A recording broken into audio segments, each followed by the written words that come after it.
Hey you guys, it's Lisa Driver and you can find more at lisadriver.com. Today I'm going to be teaching you what is a clairsentient being. So what is clairsentience?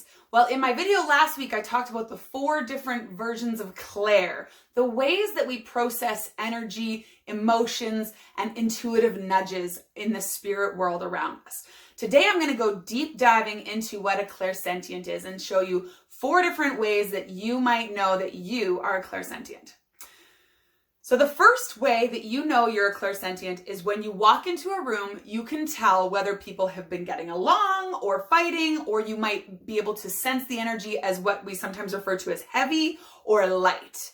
Now this is really important because one of the things that clairsentients do is take in vibrations. And when you walk into a room and you get that icky feeling that something bad just happened here, or the vibe is a little bit off, or you go to a party and it doesn't feel like a party at all, it feels like the hosts have maybe been like stressed out all day about having this big hurrah, then that might mean that you're a clairsentient.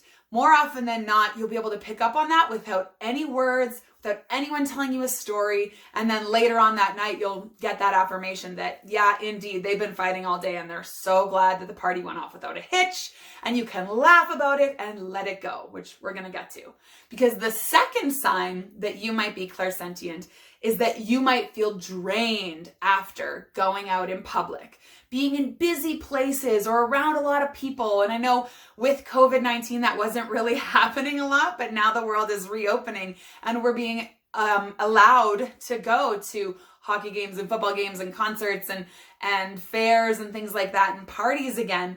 And that might feel really, really kind of to you because the reasoning behind COVID was kind of nice, a little bit of a buffer for you to protect that energy, that sensitive feeling energy. Now, the reason you might feel drained is because you go and there's just so much energy and you don't have proper boundaries. I'm going to be teaching a lot about how to build better boundaries. And I have an entire book, my 3rd book, Boundaries and Bucket Filling, that you can check out on lisadriver.com if you're interested. But for now, just understand that that is a sign that you are clairsentient and it's okay. Just drink a big glass of water and have a good sleep. You'll feel better in the morning, I promise.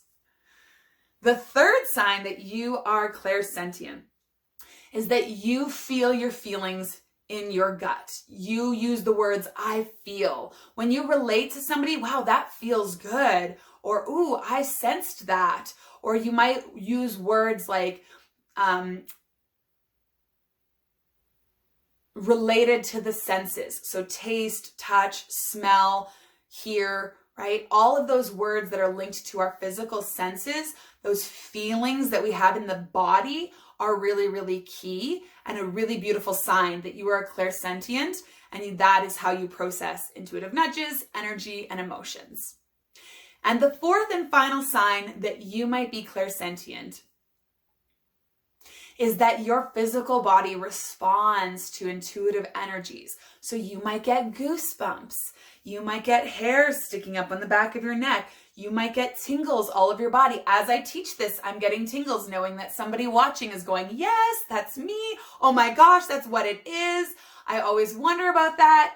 And ever since I started teaching this, whenever I would sit down with a client and be on the right track with their coaching, I would almost always, 9 times out of 10, get goosebumps up and down my arms or hairs sticking up and chills all down my back. And I know that is the universe's way of saying, yes, you are on the right track. Keep going this way. I really believe that the universe nudges us. And when you know your dominant clair, you can process those nudges and listen to them and tune into them and be more aware of them that much more. So what is your dominant clair? Make sure you watch last week's video and let me know in the comments below. And if you are clairsentient, let me know which of these 4 is the most powerful for you. You know, is it feeling drained? Is it those physical senses maybe? Or is it just the words that you use or how you know when you're around people, you're picking up what they're putting down? And if you're not really feeling that so much and you want some tips and tricks, make sure you go to lisadriver.com. I've got a free meditation there that will help you to really protect your energy, but also to silence that inner critic that can sometimes be amplified when we take on other people's stress and negativities and worries about us and things like that. And that can lead us into people pleasing and overthinking and procrastination and perfectionism. And I'm going to talk about all of that on this channel and on my social media. So make sure you're following me, Lisa Driver 1111, on all social platforms. And I will see you guys next week. Namaste.